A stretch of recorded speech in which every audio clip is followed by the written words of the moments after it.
Как известно, работодатель должен строго соблюдать трудовое законодательство. Но иногда в процессе взаимоотношений возникают спорные вопросы. Именно такая ситуация произошла в марте нынешнего года у работника предприятия «Чебоксарская керамика» Вениамина Иванова. Дело в том, что помимо основной работы Вениамин Александрович также занимается общественной деятельностью. Он является заместителем председателя Совета ветеранов Калининского района города Чебоксары. 6 марта Вениамин Александрович не смог выйти на работу, поскольку участвовал в организации похорон участника Великой Отечественной войны.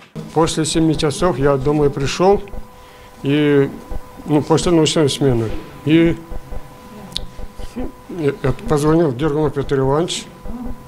Где-то около 8 уже часов я сел было завтракать.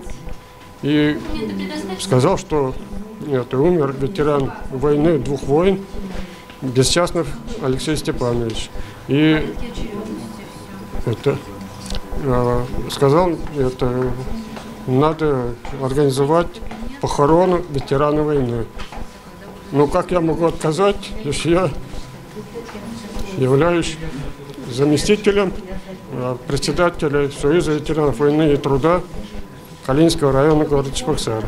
Руководство предприятия назначило работнику выговор и лишило части законного дохода – премии. Истец счел такие действия несправедливыми. Нужно сказать, что за более чем 30 лет работы на чебоксарской керамике у Вениамина Александровича не было ни одного замечания или претензий со стороны начальства.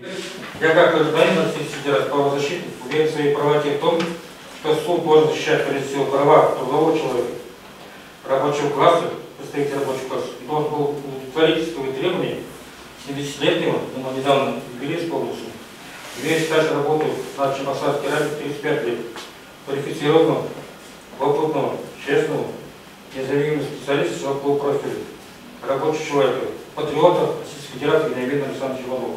Таким образом, не все обстоятельства можно предусмотреть заранее. А уважать ветеранов Великой Отечественной войны должны все поколения.